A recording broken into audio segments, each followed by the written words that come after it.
Power lived in glass on Ridgecrest Hill. It reflected winter light in sharp angles, blinding during the day, glowing from within at night like something alive and watchful. The mansion didn't welcome visitors. It evaluated them. Every polished surface, every perfectly positioned chair, every temperature-controlled room existed to remind people exactly where they stood in the world's hierarchy. And where Benny stood was nowhere. She moved through the house before dawn, when frost still clung to the windows and silence pressed against the walls like held breath. Her footsteps made no sound against marble floors that cost more than most people earned in a year. She'd learned early how to become background, essential but invisible, like plumbing or electricity. The cloth in her hand traced familiar patterns across surfaces already spotless. Perfection here wasn't an achievement. It was baseline. Anything less invited consequences she'd learned not to test. Winter air seeped through the glass walls despite the heating system. Everything in this house was beautiful and cold, designed by architects who understood drama better than warmth. Benny worked around both. "You missed a spot." Hyunung's voice drifted from the doorway, soft, musical, wrapped in cashmere and French perfume. She stood backlit deliberately, so her silhouette appeared ethereal against the morning glow. Everything Hyunjung did was deliberate. Benny looked at the floor. "Saw nothing." "Yes, ma'am. Right there." Hyunjung gestured with fingers that had never held a cleaning cloth. "I can see it from here." There was nothing there. They both knew it. Benny knelt anyway. Wiped the imaginary imperfection. Waited. "Better," Hyunjung said, though she hadn't looked. She glided away, designer slippers whispering against marble like secrets. Power in this house wore porcelain skin and smiled with perfect teeth. By mid-morning, the East Wing filled with voices. Hyunjung's friends arrived in luxury cars. Women whose names appeared in society columns, whose husbands controlled industries Benny would never understand. They gathered in the sunroom where light fractured through crystal fixtures, turning their laughter into something sharp. Benny served tea. "Don't overfill," one woman said, without looking at her. "The cups are Limoges." "Yes, ma'am." She poured with steady hands, made herself smaller, quieter. The women spoke around her as if she were furniture.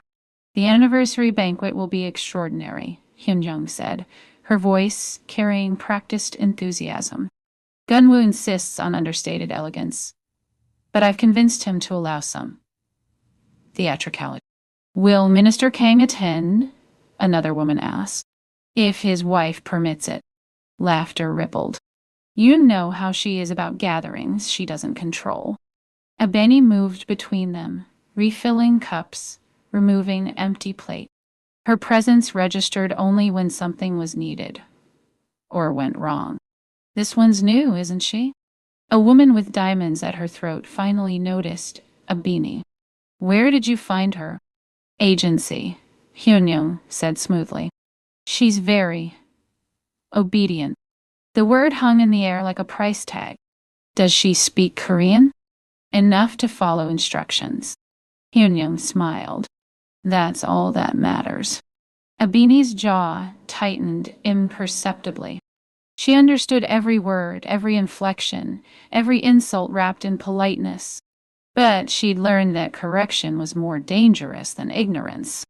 Invisibility was survival. The atmosphere changed at 3:15. Benny felt it first. A shift in air pressure. A subtle tension that made the women's laughter soften mid-sentence. Conversations didn't stop.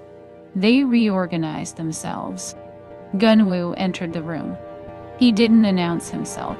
Didn't need to. He simply appeared in the doorway, tall, dark suit, face expressionless, and the entire space rearranged around him. Power didn't speak loudly here. It breathed quietly and expected attention. "Ladies," he said. A greeting. A dismissal. Both. Darling. Hyunyoung rose gracefully. We were just discussing the anniversary. Continue. He moved through the room with economical precision, acknowledging no one directly, his presence somehow making the vast space feel smaller. Ebony stood against the far wall, tea tray in hand, making herself invisible through sheer stillness. Gunwoo's eyes swept the room once, cataloging, assessing, and for a fraction of a second, his gaze passed over her, paused, continued. He said nothing, took a folder from the side table, left. The door closed behind him. Conversation resumed, but quieter now. Hyunyoung's smile had tightened at the edges. Ebony's hands didn't shake, but something in her chest recognized what had just happened. Not acknowledgement. Not quite.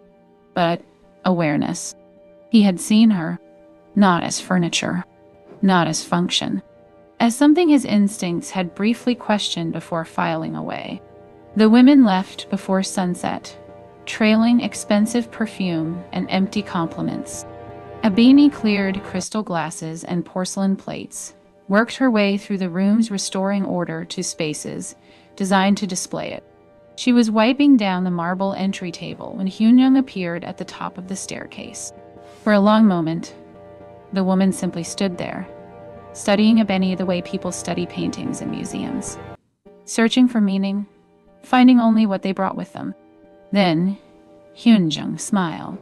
It wasn't warm, wasn't kind. It was the smile of someone who just had an idea, the kind of idea that entertained without consequence, that turned boredom into amusement at someone else's expense. Ebony, she said, testing the name like she was trying it on. Come here. Ebony climbed the stairs, stopped 3 steps below, waited. Hyunyoung's eyes gleamed with something that looked like inspiration but felt like cruelty. I've been thinking, she said softly, about the anniversary banquet, about who should attend.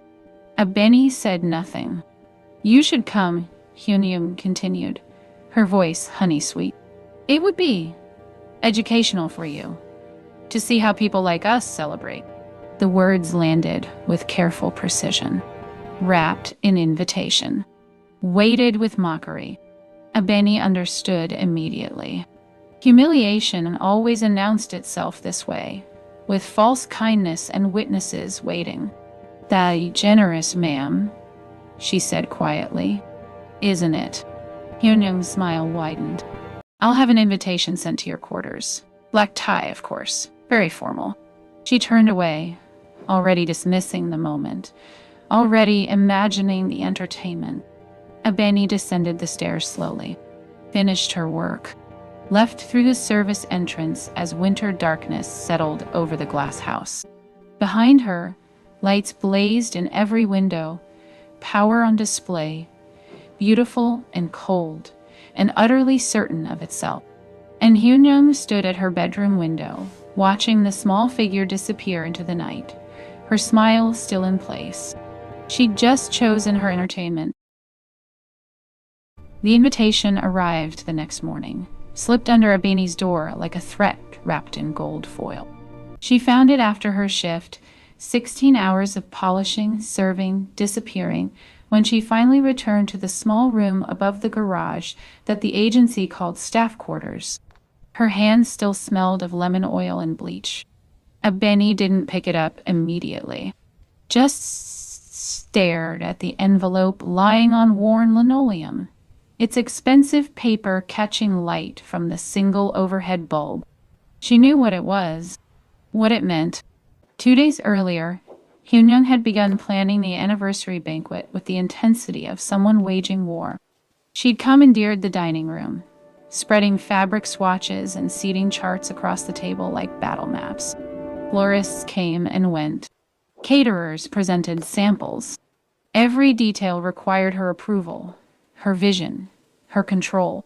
It was the one event each year where Hyunyoung could claim ownership of something in this house, because everything else belonged to Gunwoo. Not legally, the prenuptial agreement had been meticulous, but practically. The mansion answered to him. The staff deferred to him. Even the air seemed to shift when he entered a room, bending to accommodate his presence. Hyun-young hated it. She'd married power, but power had never married her back. Gunwoo was polite, distant, present, but unreachable. He provided everything except what she'd actually wanted: his attention, his vulnerability, his need. So she'd learned to find satisfaction elsewhere. In control, she could exercise. In hierarchies, she could enforce. In people, she could make small.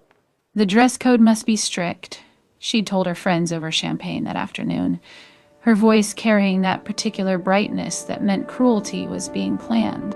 Black tie. No exceptions.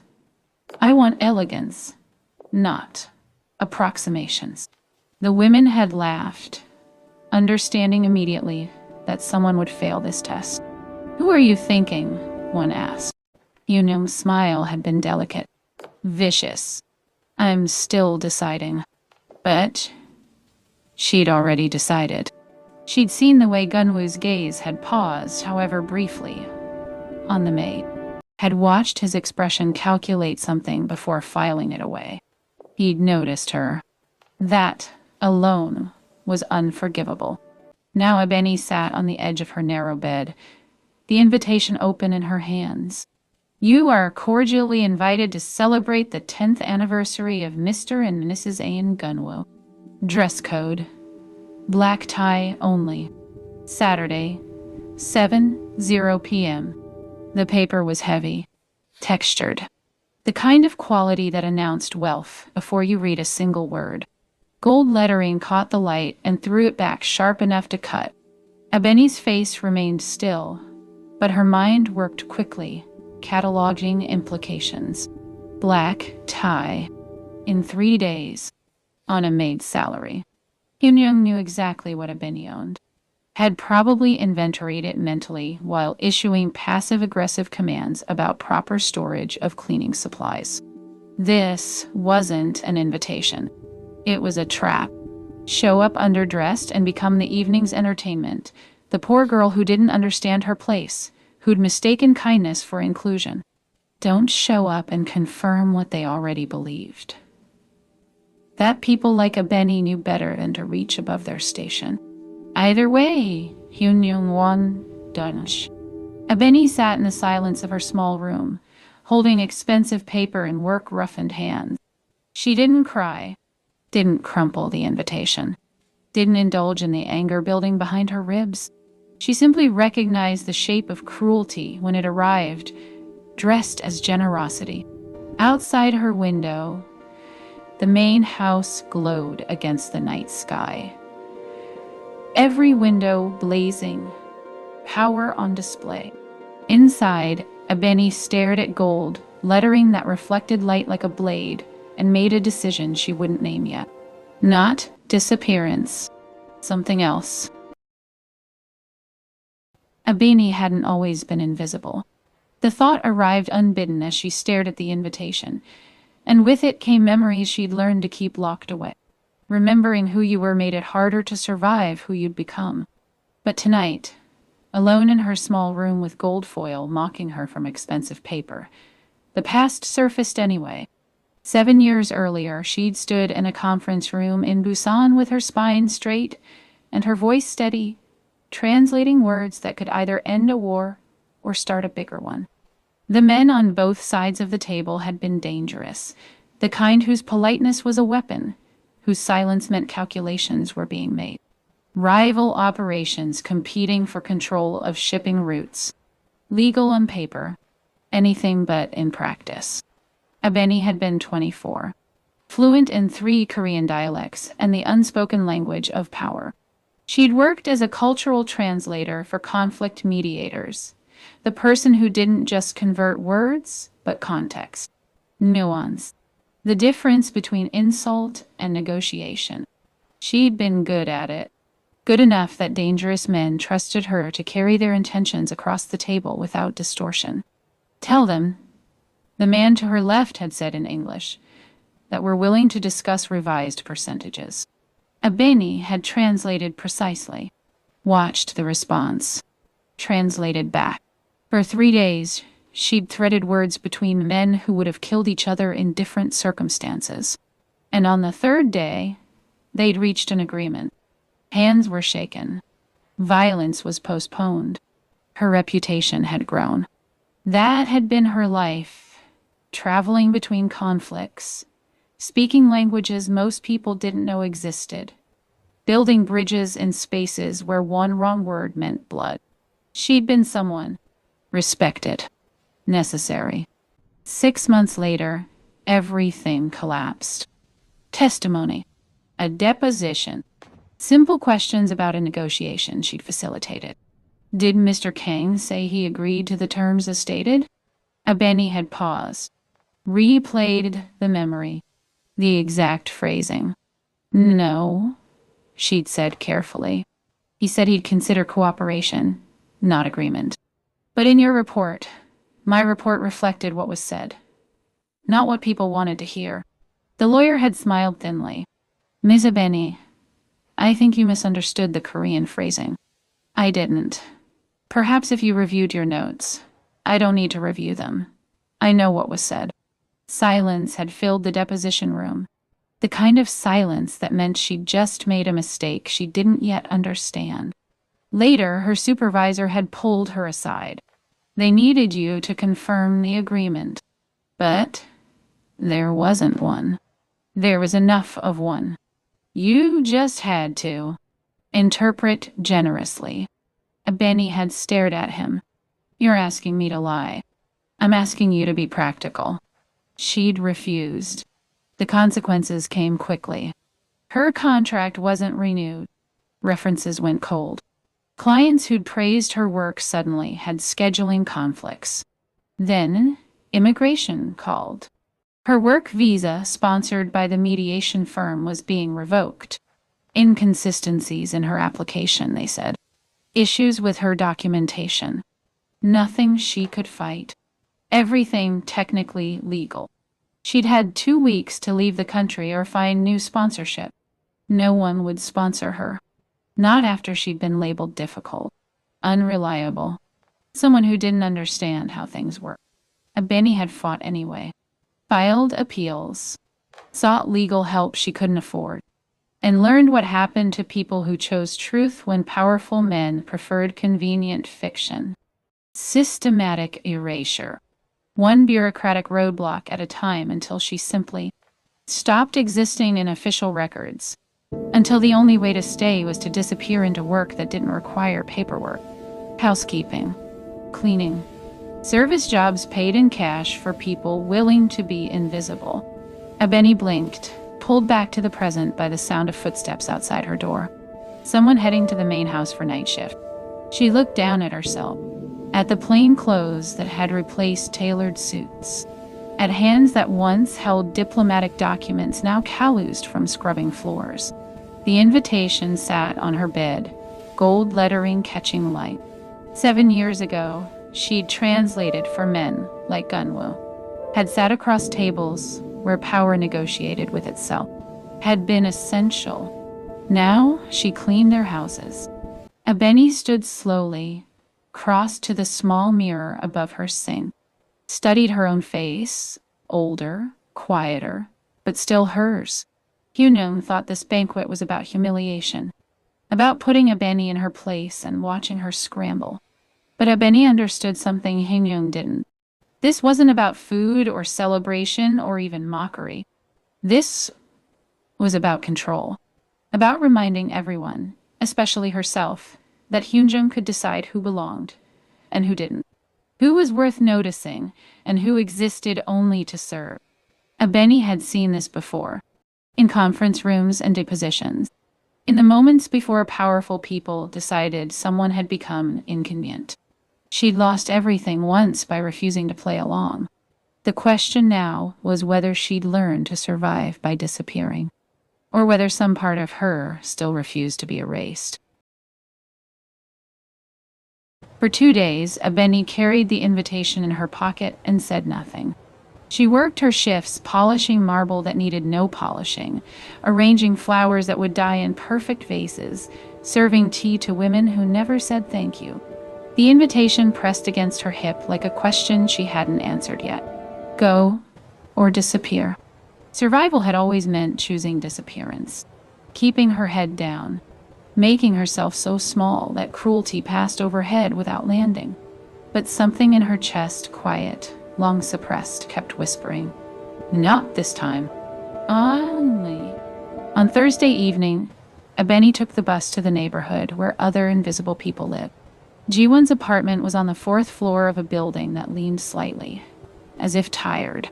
The hallway smelled like kimchi and laundry detergent. Real smells. Human smells. Abeni knocked. The door opened to reveal a woman in her 60s. Gray hair pulled back, reading glasses hanging from a chain around her neck. Jiwon took one look at Abeni's face and stepped aside. "Come in." The apartment was small, but immaculate. A sewing machine sat by the window, catching the last of the daylight. Fabric scraps, organized by color, filled plastic bins.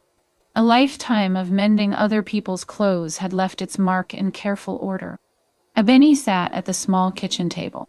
Jiwon made tea without asking, set it down, and waited. "I need help," Abeni said finally. "I know. It's stupid. I shouldn't even go." "Then don't." Jiwon's voice was matter-of-fact. "But you're here, so you've already decided." Abeni pulled out the invitation, smoothed it on the table between them. Black tie. Saturday day. Jiwon read it silently. Her expression didn't change, but something flickered behind her eyes' recognition. She'd lived long enough to know what cruelty looked like dressed as kindness. "You have a dress?" "One." "It's..." Abeni trailed off. "Wrong? Show me." The dress was navy blue, purchased years ago for a conference that felt like another lifetime. Simple. Done. Professional. Then. Oh. Gane. Kara. Day. Completely inadequate for what Hyunjung expected.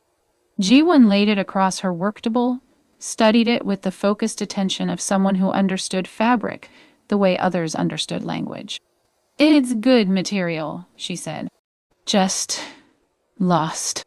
Like me," Abeni said quietly. Jiwon looked at her sharply. "You're not lost. You're just being tested." She pulled out her measuring tape, pins, scissors. "Take it off. I'll show you what it can be." For the next 2 hours, Jiwon worked in near silence, needle threading through fabric with practiced precision, taking in the waist, adjusting the neckline, hemming with invisible stitches. No fairy godmother transformation. No magical montage. Just an older woman with skilled hands, reshaping something overlooked into something that might hold its own. Abeni watched, drinking tea that had gone cold. "Why are you helping me?" she asked finally. Jiwon didn't look up from her stitching. "Because I was you once. Different house. Different mistress. Same game." "What happened?" "I got old. Became invisible differently." She knotted a thread, snipped it clean. "But I remember what it felt like. Being entertainment. Being the joke." "Did you go? To whatever they invited you to?" "No." Jiwon's hands paused. "I disappeared. And I've regretted it every day since." Silence settled between them, heavy with understanding. "This isn't about the dress," Jiwon said quietly. "It's about whether you'll let them erase you again." Abeni felt the words land in her chest. "I'm not going for revenge." "I know." "Oh. I need to stand there. To exist where they said I shouldn't." "That's enough." Jiwon held up the dress. "Try it on." The dress fit differently now. Not glamorous. Jiwon wasn't a miracle worker, and cheap fabric couldn't become silk, but it fit like it belonged to someone who owned herself. Abeni stood in front of Jiwon's small mirror, saw a woman in a simple black dress. No jewelry, no makeup worth mentioning, just posture, stillness. "You won't be the most beautiful woman there," Jiwon said, pinning Abini's hair back with practical efficiency. "You won't turn heads or stop conversations. I know, but you'll be intact. And sometimes that's more powerful than beauty."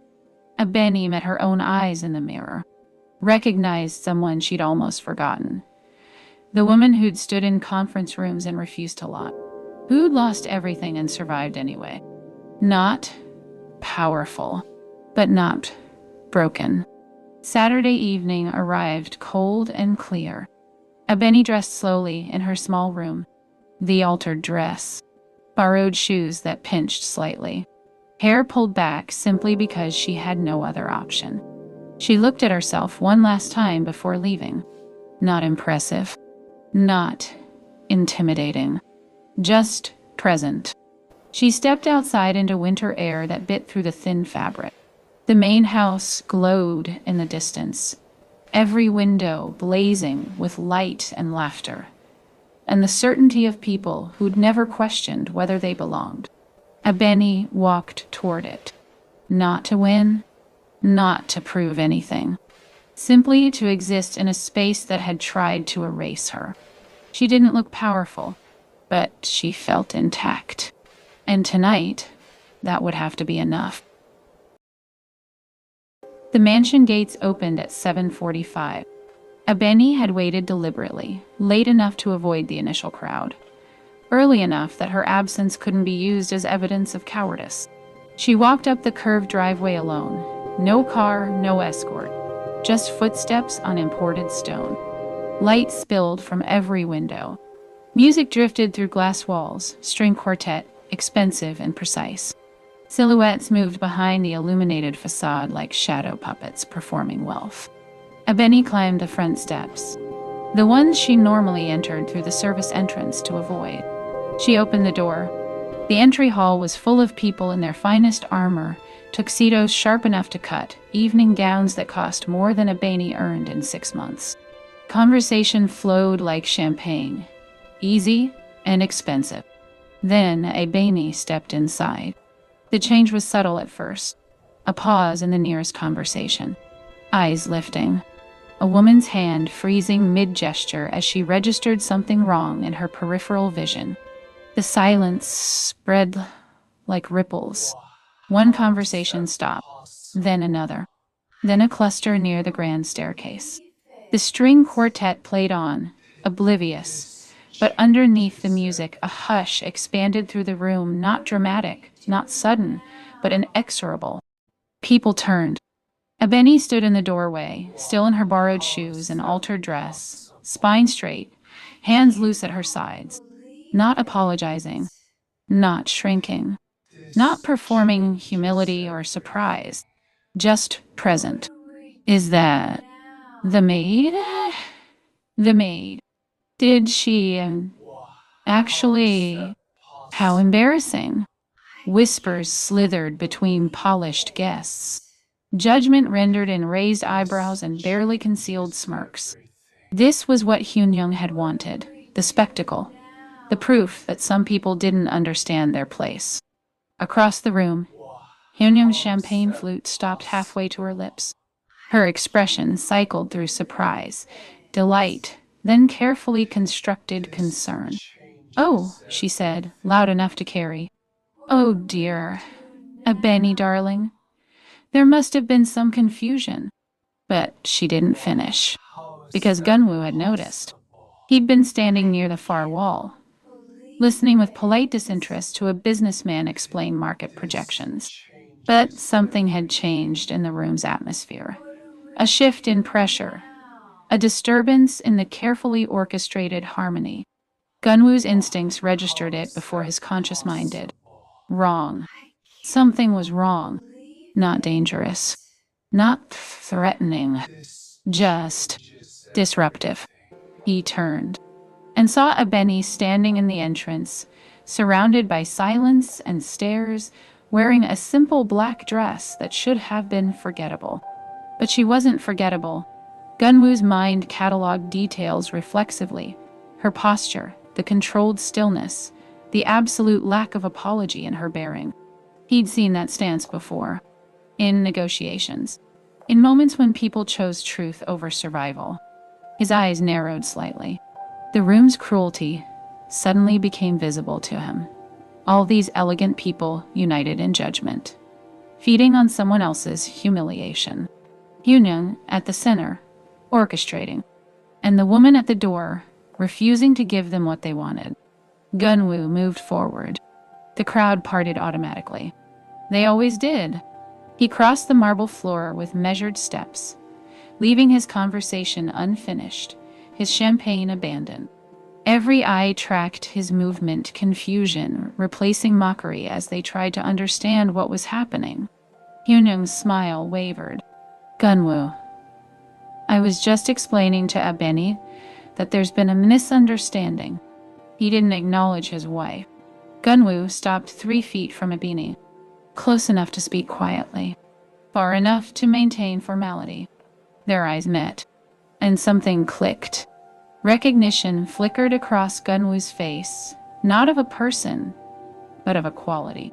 Something familiar that he couldn't immediately place. The way she stood, the controlled breathing, the intelligence behind eyes that had learned to hide it. He'd seen her before. Not in this house. Not as a maid. Somewhere else. His mind reached back, sifting through memories, searching for the context that would make this stillness make sense. Busan. 7 years ago. A conference room where the air had been thick with potential violence and careful translation. A young woman who'd spoken 3 dialects fluently and had stood between dangerous men without flinching. The cultural translator who'd refused to lie. Gunwoo's expression shifted, not shock, but the quiet recalibration of someone whose understanding of reality had just been corrected. The room held its breath. He said one word. Clear. Certain. Impossible to mishear. Abeni. Not a question. Not a greeting. A name. Spoken with the weight of recognition. The silence that followed was absolute. Abeni held Gunwoo's gaze and answered in Korean. Not the simple, formal phrases maids were expected to know. Not the carefully limited vocabulary of service. Perfect Korean, the kind learned in border towns and back rooms. Fluid, precise, native in everything but birth. You remember me. 3 words, but they landed like a detonation. The room inhaled sharply. Collective shock rippled through designer gowns and tailored suits. Because maids didn't speak like that, didn't carry that accent. The one that suggested education, travel, authority. Yoonyoung's champagne flute trembled. What? Gunwoo raised one hand slightly. Silence fell instantly. His eyes never left Abeni's face. Busan, he said quietly. 7 years ago. The shipping dispute. You attended the final session, Abeni confirmed. You didn't speak much. I didn't need to. You were translating. Understanding dawned across Gunwoo's features, not sudden, but inevitable. Pieces clicking into place. The maid moved too carefully. Who understood commands before they were finished? Who held herself like someone trained not to take up space, rather than someone who'd never claimed any? You mediated that negotiation, he said. 3 days. You stopped a war. Abeni's expression remained neutral. I translated words. The men made their own choices. You made sure they understood each other. Gunwoo's voice carried a note of something rare. Respect. That's not translation. That's diplomacy. The whispers erupted, then urgent, confused. The maid is a translator? That's impossible. She's been cleaning our houses. Gunwoo turned to address the room, his voice cutting through speculation with surgical precision. 7 years ago, there was a conflict over port access in Busan. 2 operations, both willing to destroy each other. Ms. Abini served as cultural translator for the mediation team. He paused, letting the information settle. She was the reason it ended without bloodshed. Then why is she? Someone began. Because she refused to falsify testimony when powerful people asked her to lie. Gunwoo's tone remained even, but something cold entered his eyes. So she was erased, systematically, until the only work available was invisible work. Hyunyoung laughed nervously. This is absurd. Gunwoo, she's our maid. She's a woman who chose integrity over survival. Gunwoo turned back to Abini. And I didn't recognize her because I assumed someone scrubbing floors couldn't possibly be someone I'd once respected. The admission hung in the air, damning, honest. Then Gunwoo did something no one in that room had ever seen. He bowed. Not deeply, not theatrically, just enough to acknowledge error, to recognize worth that had been overlooked. I apologize, he said quietly, for not seeing you sooner. Abini's composure cracked slightly, surprise, then something that might have been relief. The room understood then that something fundamental had shifted. The hierarchy they'd relied on, the clear lines between service and served, had just been rewritten by the one man whose opinion actually mattered. Gunwoo straightened, turned to his wife. You invited her tonight, he said. Not a question. Hyunyoung's face had gone pale. I thought it was just... You thought it would be entertaining. His voice remained quiet, deadly. You invited a woman you believed was beneath you, so your friends could watch her fail to belong. Gunwoo, that's not. My wife, he said, addressing the room now, invited Ms. Abeni to mock her. She believed power comes from humiliation. Hyunyoung's hands shook. The champagne flute slipped, shattered on marble. No one moved to clean it. Gunwoo's eyes swept the assembled guests, all these elegant people who'd been complicit in the cruelty, who'd whispered and judged and found entertainment in someone else's degradation. I have learned, he said softly, that power comes from restraint. The words settled like verdict, and everyone understood. The evening's entertainment had just become its audience. Gunwoo reached into his jacket. The movement was deliberate, controlled. Everyone in the room tracked it, anticipating what they didn't know. A phone. A weapon. Some tool of power to restore order. He withdrew a small box. Velvet. Day. Old. The kind passed down rather than purchased. Hyunyoung's breath caught. What are you? I won't pretend, Gunwoo said, his voice carrying through the silent room, that love is born in one night. He opened the box. Inside sat a simple ring, silver, unadorned, marked by time rather than expense. But I recognize integrity when I see it. He looked at Abeni directly, and I will not stand beside someone who cannot. Then Gunwoo did something that made the room forget how to breathe. He knelt, not dramatically, not with flourish or performance. Just a controlled descent, one knee touching marble, back straight, eyes level, calm, certain, deliberate. Abeni, he said clearly, I'm not asking for romance. I don't know you well enough for that, and you don't know me.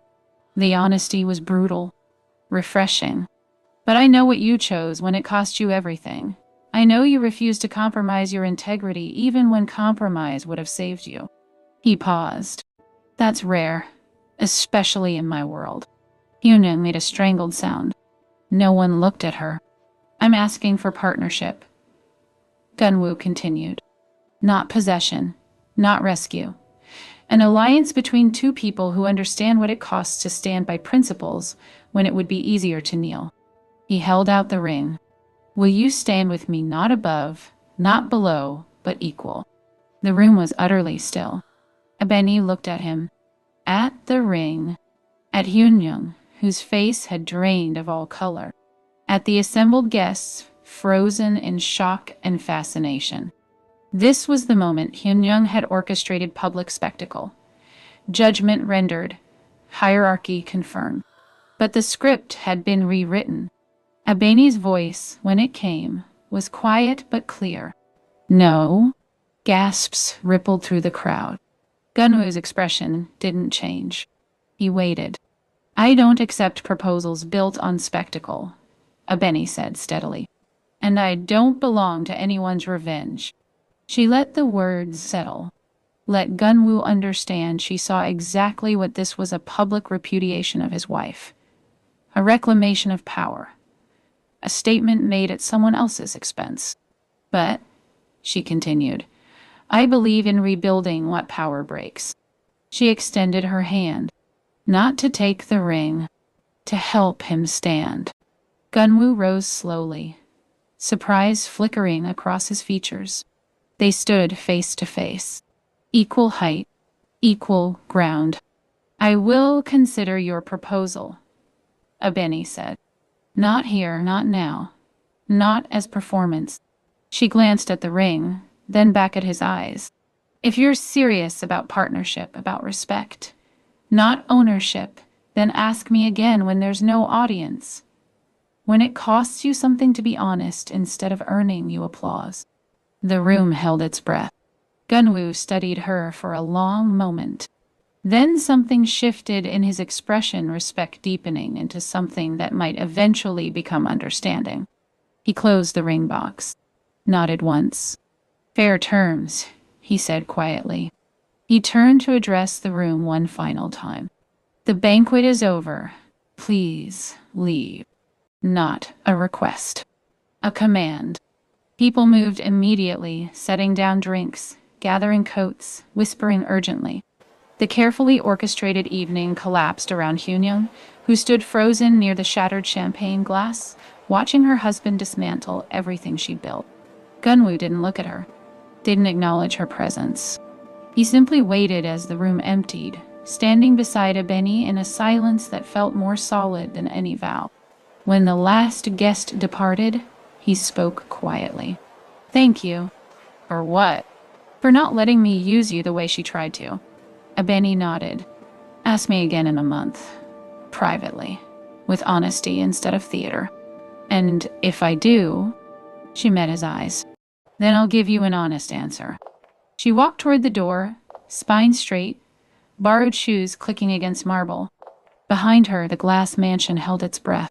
And Gunwoo watched her leave, holding a ring he hadn't expected to be refused, learning what real power looked like when it walked away.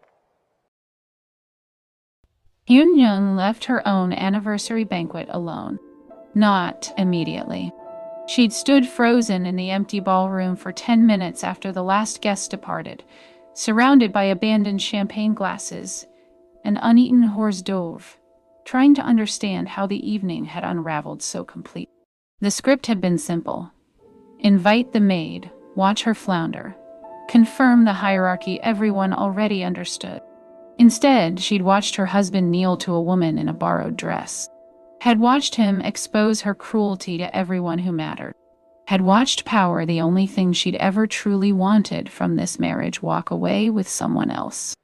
Gunwoo stood near the window, back to her, looking out at the city lights. Silent, unreachable. You humiliated me, Hyun-young said finally. Her voice cracked on the last word. He didn't turn. I told the truth. In front of everyone. You invited her to be mocked in front of everyone. His tone remained flat, empty. I simply changed who the audience was judging. She's a maid. She was a diplomat who lost everything for refusing to lie. Gunwoo finally turned. His face showed nothing, no anger, no regret, just absence where feeling should have been. And you tried to use her poverty as entertainment. Hyun-young's hands trembled. I'm your wife. In name, he agreed. Not in practice. Not anymore. The words landed like stones. What does that mean? It means, Gunwoo said quietly, I'm done pretending we're partners when you've only ever wanted possession. He walked past her toward the door, paused. The guest room is prepared. You'll sleep there tonight. Gunwoo. And every night after. The door closed behind him with a soft click. Hyunyoung stood alone in the ballroom, surrounded by the ruins of her carefully planned triumph. The calls started the next morning. Friends, or what passed for friends in her circles, reached out with carefully worded concern that barely masked gleeful curiosity. Are you all right? We heard the most extraordinary thing. Did he really propose to your maid? Everyone's talking about it. You must be devastated. The invitations stopped arriving.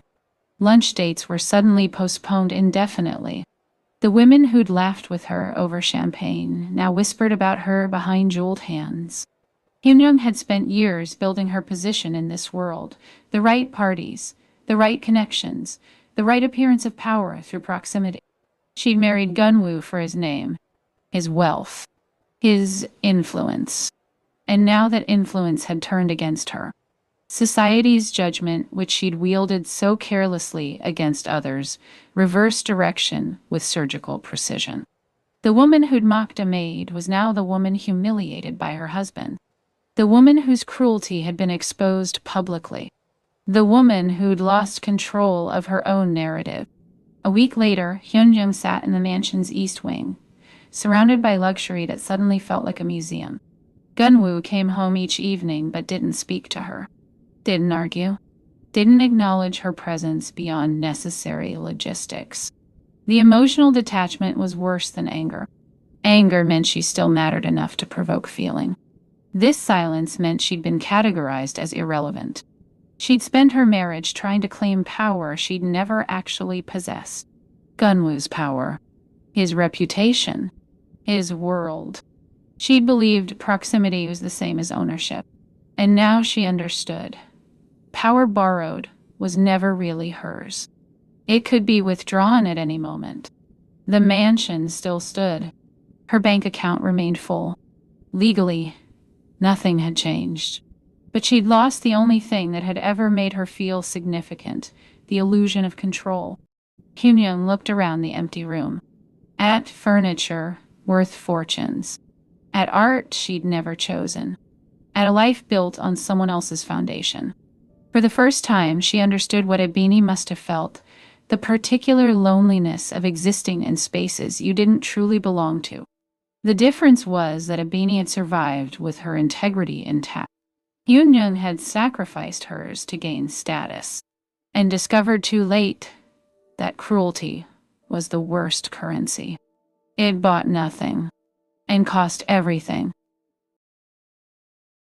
Gunwoo kept his word.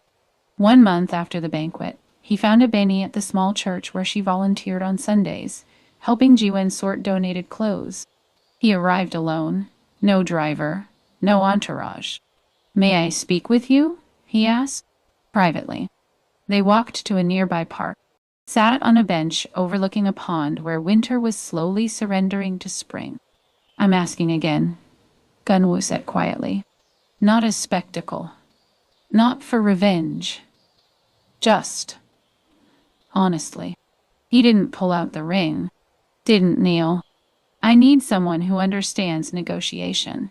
Who speaks languages most of my associates don't. Not just Korean dialects, but the language of people who've been erased by systems." He paused.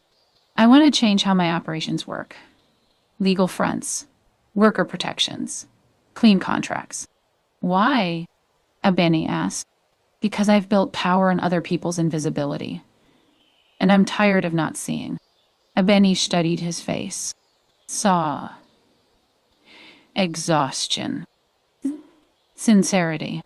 The slow realization of someone who'd looked at his empire and finally noticed the bodies it stood on. "Not marriage," she said. "Not yet. Maybe not ever. I understand. Partnership. Professional first. Equal stake. Equal voice.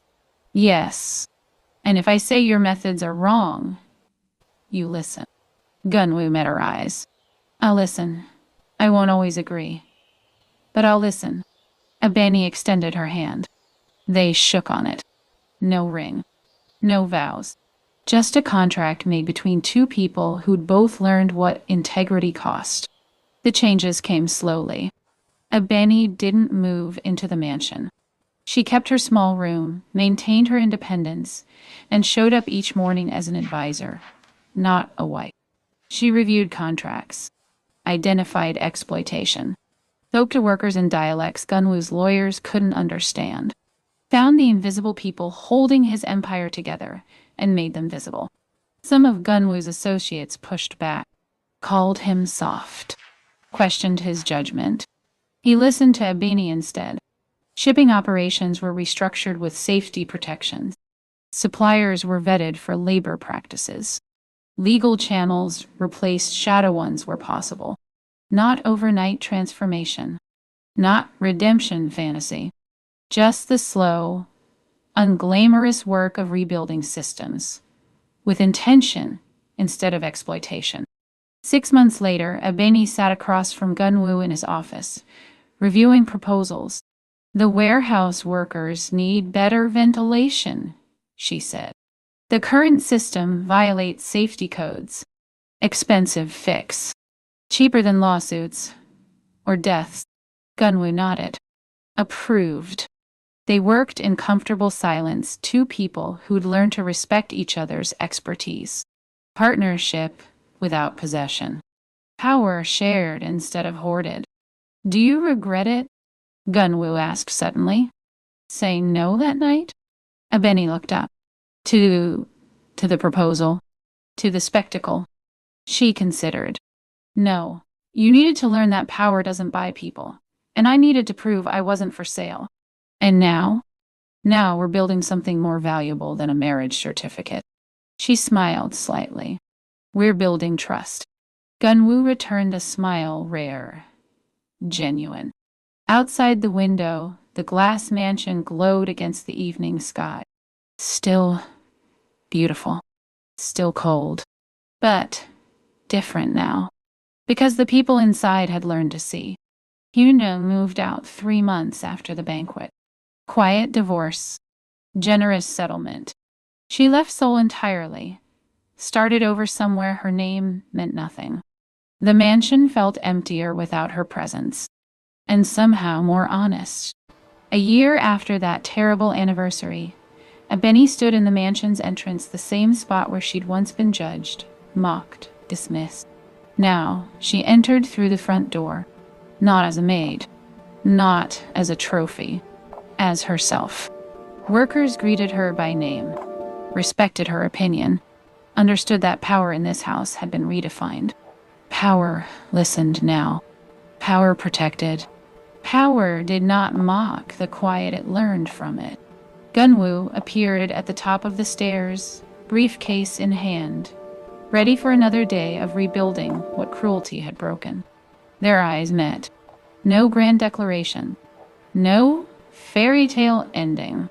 Just two people who'd chosen integrity over convenience, partnership over possession, slow change over easy answers. Ebony nodded once. Gunwoo returned it. And together, they walked into the glass mansion that had once been built on invisibility. It still stood on Ridgecrest Hill, unchanged in structure, transformed in purpose. The light still reflected sharp and blinding. But now, someone was finally looking back.